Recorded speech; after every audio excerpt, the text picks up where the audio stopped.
City of stars, are you shining just for me? City of stars, there's so much that I can't see.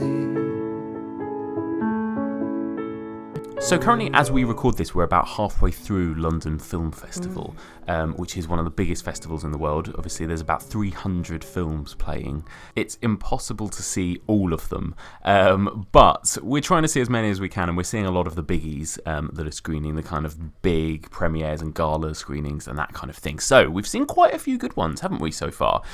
So ones that we've both seen. First of all, I think we were both quite taken by Manchester by the Sea, weren't we? I mean, I think it's one of the best films I've seen in a really, really long time, which was such a pleasant surprise. I think we've had a bit of a run of crap films recently. Well, it's been a bad summer. Yeah. And so I sat down to Manchester by the Sea, and it stars Casey Affleck.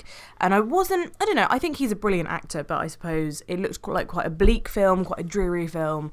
And I was so blown away by it. I mean, it is very fucking bleak. Well, I disagree with that. I think, given the premise is bleak. It's like, if you read on IMDb what the story is, it basically says something about, it's just an exploration of grief.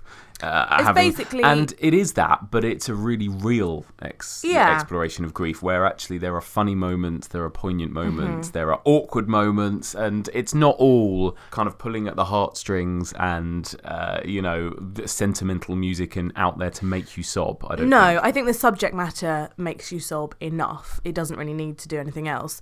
And Casey Affleck is just so brilliant in this. It's about his character having to connect with his nephew after something happens to his brother.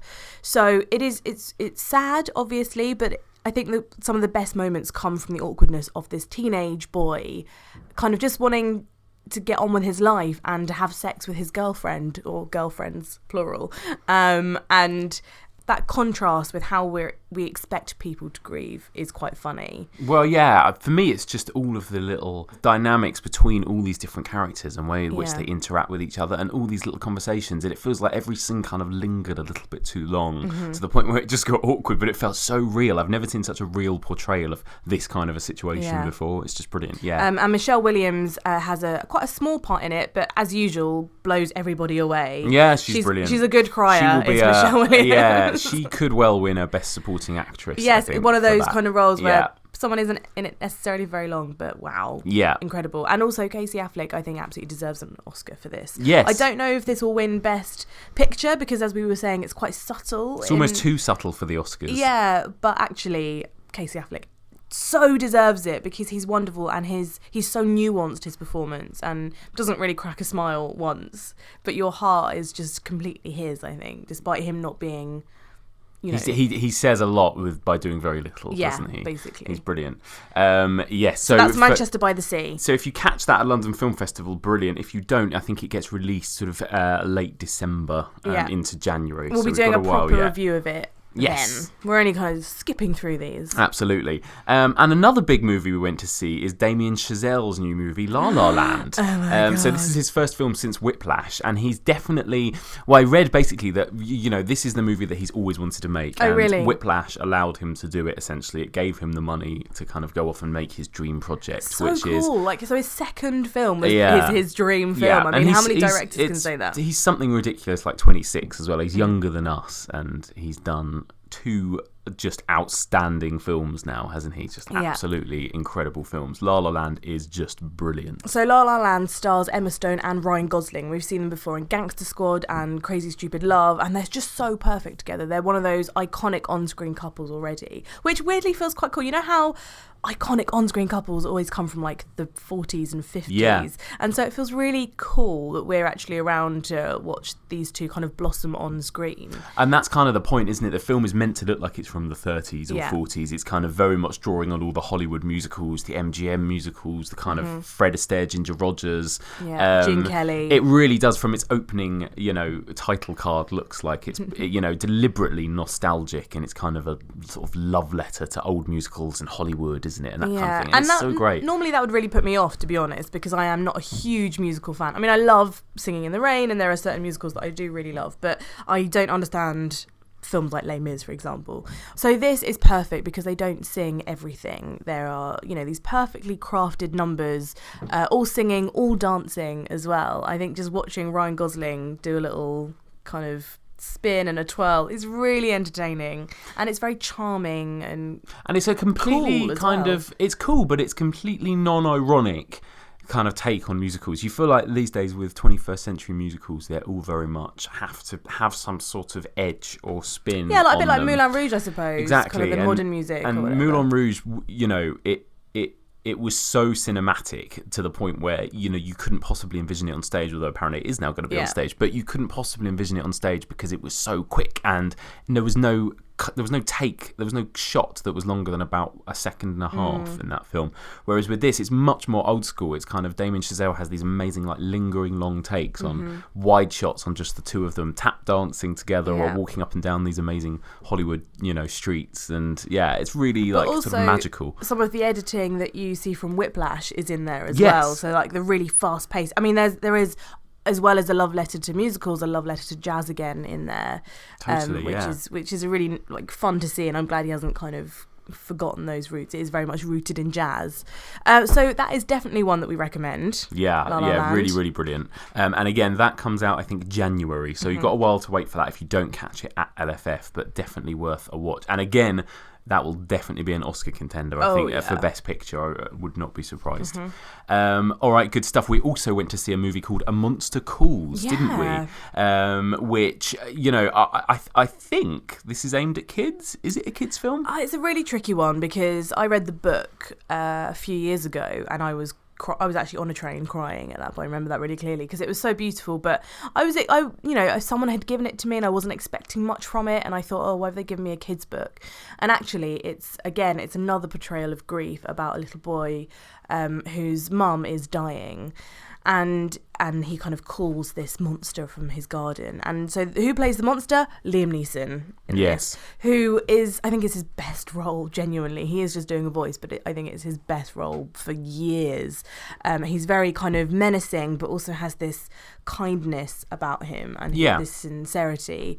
I don't know whether children are going to enjoy it. I mean, you've got nephews. Do you think they would get a bit... I think the problem with this film is I just thought, who is it for? Do you think it's too scary, or do you think it's too traumatic? It's too traumatic, and not in a scary way, in a sad way. It's a film about a child whose mother is slowly dying of cancer across 2 hours. It's played by Felicity Jones. It's really hard going, and I just thought, who is this for? I wasn't a big fan of it, to be honest. I thought it was really well made and well crafted, and the monster was incredible, and Felicity Jones is great, and Liam Neeson is good, and the little boy's great. But I just didn't really understand what this film, because to me it wasn't like one of those really edgy adult fairy tales like Pan's Labyrinth or anything that sort of Del Toro might do.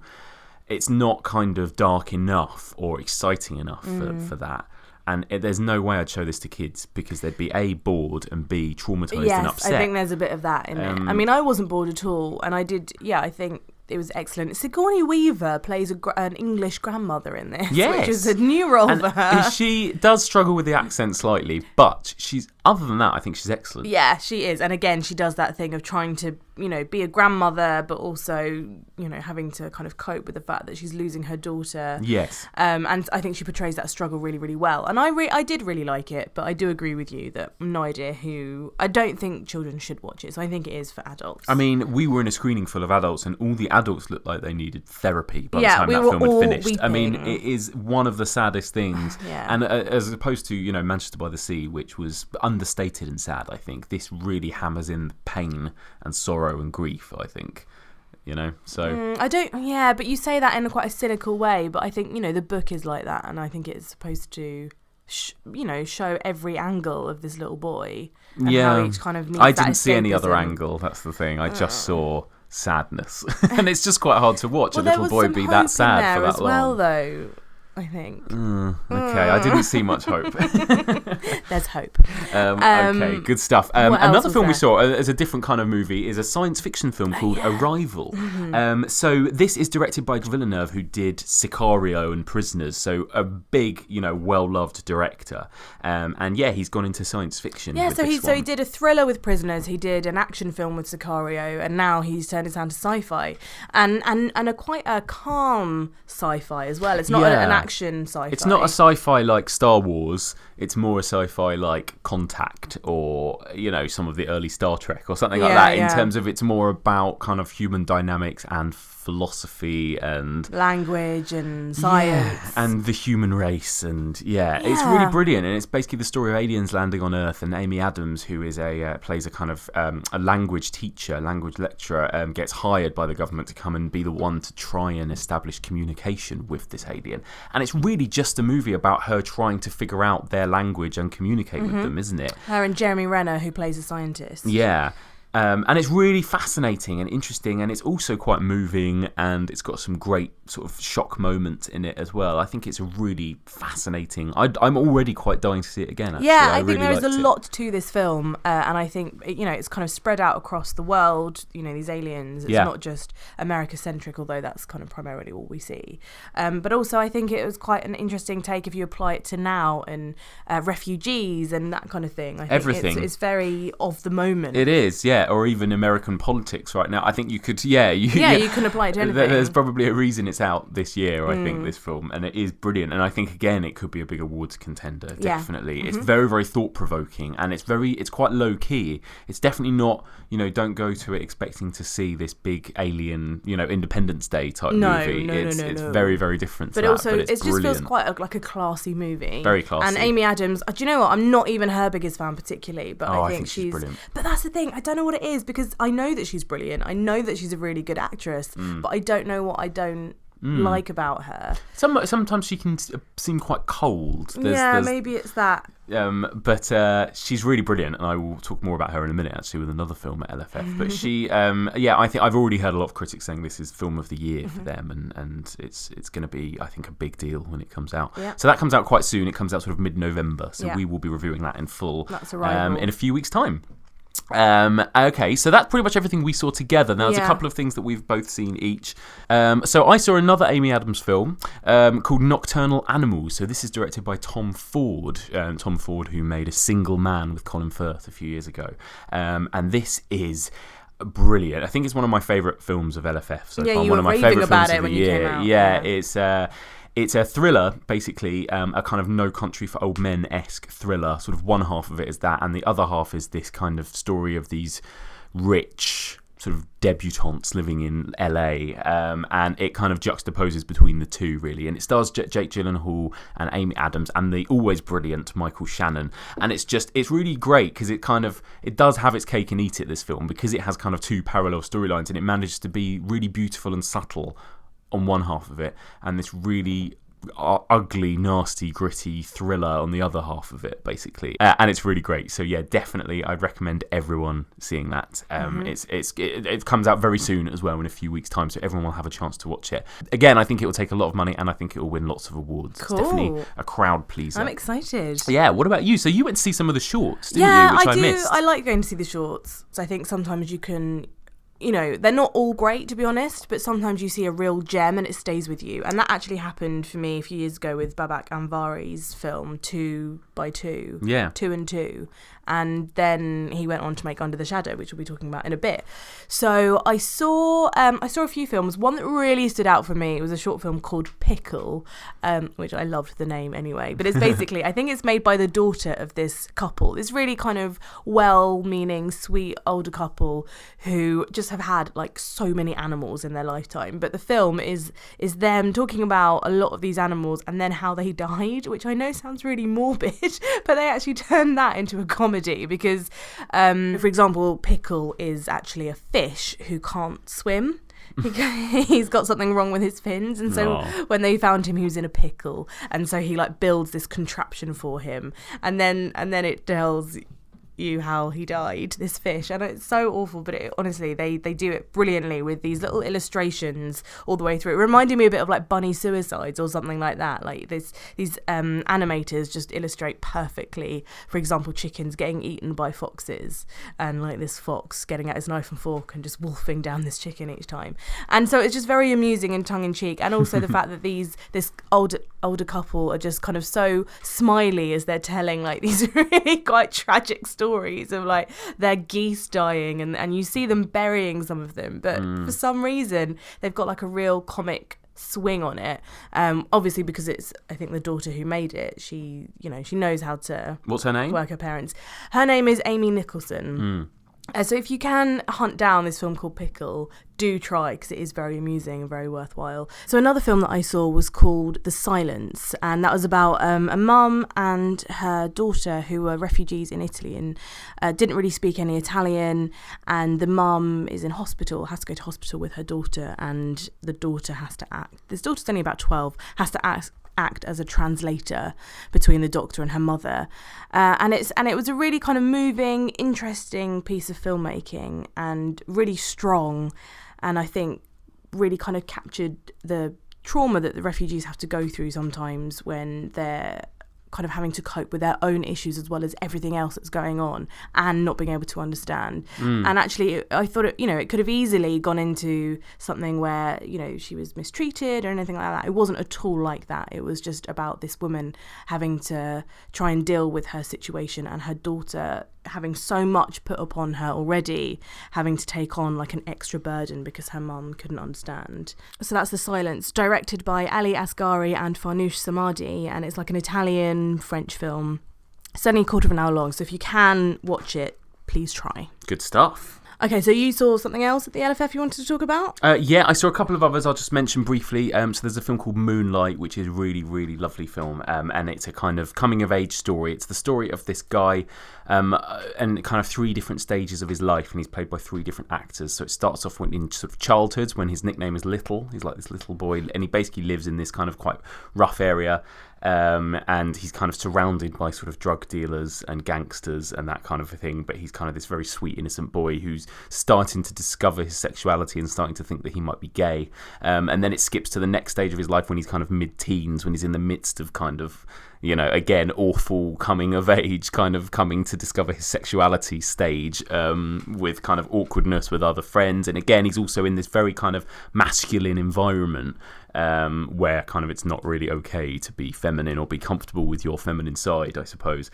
And then it skips forward to when he's an adult, and the way in which his upbringing and the world around him has shaped him, and now he's basically a gangster, and again kind of not really come to terms with who he is. And then the kind of story progresses as he kind of meets his childhood friend, really, and kind of starts to discover himself again. So it's really sweet, really lovely movie, and it's quite unusual. You don't really see these kind of I suppose gay love stories, but set in these kind of quite, in the kind of bottoms or in those areas of Los Angeles or America that you associate with more kind of crime movies or gangster movies. Is he African American? Yeah. So it's about what and that's kind of what it's about, to be African American and be in this world and be in this culture, but also be kind of separate from it. I suppose a little bit in the way that Dope had that side to it as well, but this is much more serious, first of all, but it's also much more moving and sweet, and it's got some amazing performances, especially from Naomi Harris, actually, who plays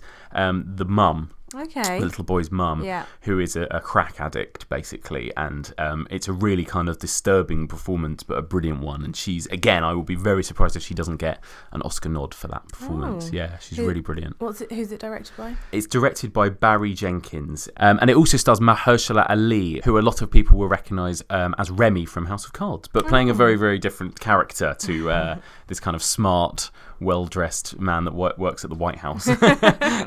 So yeah, definitely really, really, really moving, lovely story. That's definitely worth watching. Excellent. Any more? Very quickly, I also saw a horror film because it is me. So I went to see a movie called Raw, which I'd heard that a load of people had kind of vomited in and passed out in during screenings when it... So of course you thought, I must go and see this. Totally, yeah. I'd heard all this stuff. Paramedics had to carry people out of the screening in Toronto when it played there. So I went to see it. And it is gross, but it's actually really weirdly quite sweet as well. And it's kind of a coming-of-age story about this girl. It's a French movie, this girl who kind of goes to university, and it's a story about Freshers' Week and kind of Freshers' initiations, but a really extreme version. Oh, so it's kind of darkly funny, and it is kind of a comment on youth culture, I suppose, and what it is to be a fresher away from home. Would you recommend it? I would recommend it, but only to hardcore horror people. It's definitely not for everyone. Right. And there are moments when I had to look away from the screen. Oh God, even you had to look away. Yeah, it's quite grotesque, and it's quite realistically grotesque as well, which makes it worse. It's those little moments that are